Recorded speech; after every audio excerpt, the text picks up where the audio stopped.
এটা আমরা আছি এখন নেত্রকোনা জেলার দুর্গাপুর উপজেলার বিজয়পুরের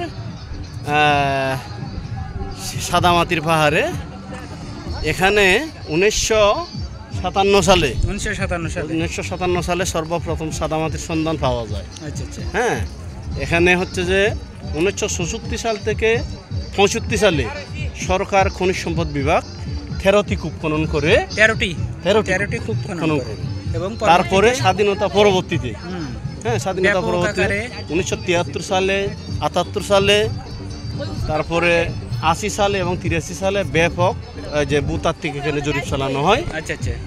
এই সাদামাটি পাহাড়ের দৈর্ঘ্য হচ্ছে 14 কিলোমিটার 600 মিটার। এখানে বহু পর্যটক আসে। এই সাদামাটি দিয়ে চীনে প্রথম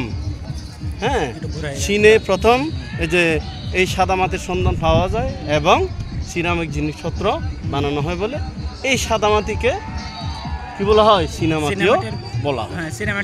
এখানে বাংলাদেশের একমাত্র হচ্ছে চীনামাটির পাহাড় বা সাদামাটির পাহাড় আমরা বলতে পারি।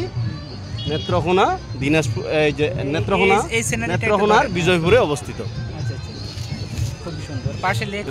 পাশে লেক রয়েছে।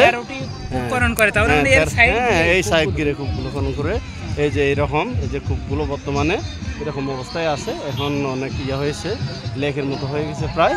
এখানে অনেক পর্যটক চলে আসে। এই যে আপনারা দেখতে পাচ্ছেন ওই পারে অনেক পর্যটক, অনেক গাড়ি আছে। হ্যাঁ, আমার সাথে আছে এই যে আমার প্রিয় সহকর্মী।